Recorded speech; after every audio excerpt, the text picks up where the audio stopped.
Monster Hunter World is the most satisfying game of 2018, and that's exemplified in one single move: the Tier 3 Greatsword Charge Slash.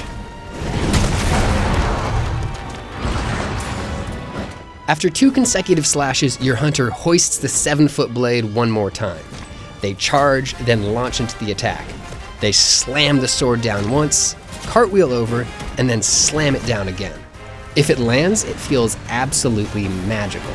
It makes me want to keep chopping and chopping, or as Carly would put it,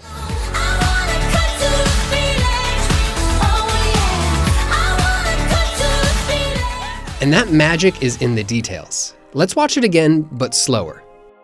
As you hold down the attack button, the hunter hefts the improbably huge sword, maneuvering it like a strongman trying to lift a boulder. It looks like it weighs 1,000 pounds.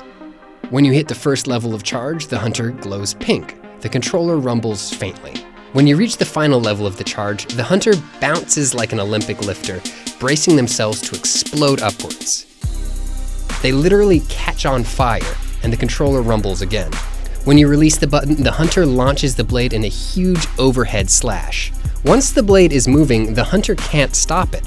It's like they've invested all of their energy and strength into this attack, and now all they can do is hold on for dear life. When it lands, there's a crunchy hit pause and a red slashing effect.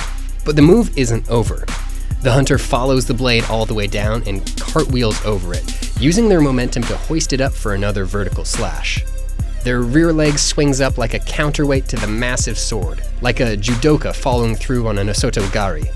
The blade hits, and a huge slash cuts the screen in half. The controller shakes, the hunter flashes with energy again, and the enemy reacts. Huge monsters flinch and reel away like they've been punched in the face by God himself. When a 10-ton monster gets hit by a Tier 3 Charge Slash, you see them humbled and vulnerable for the first time. Sometimes they look kind of pathetic, and sometimes they look downright offended that you're knocking them off the top of the food chain. There's nothing like it. You can even see the intensity of the attack in the aftermath, as the hunter will struggle to unjam the greatsword from the ground. Every single part of the Greatsword Charge Slash sells the incredible power of the attack, and the effort it takes to execute. The rumbles, the fiery effects, the labored animations, and the seismic crash of its impact. The blend of animation, effects, and controls make you feel like a participant in the on-screen action, rather than just a passive viewer. And not every action game is so consistent. In God of War, the Leviathan axe gives palpable feedback with every hit, but the Blades of Chaos don't. A single button press yields a bunch of swipes and flourishes that look really cool, but not in a way that you, the player, can take credit for.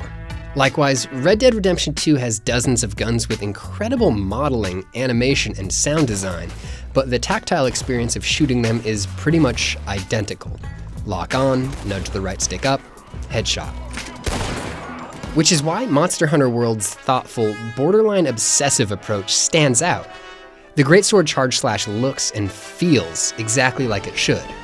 And the developers extended that dedication to every one of the game's 14 weapon classes. The bow makes you feel nimble and tricky. The longsword makes you feel disciplined and patient. The charge blade makes you feel like a technical wizard. Every animation in Monster Hunter World is filled with visual and tactile effects that connect you with the action, more than any other game I played this year. And that's exactly what I want from a game. Something that makes me want to say,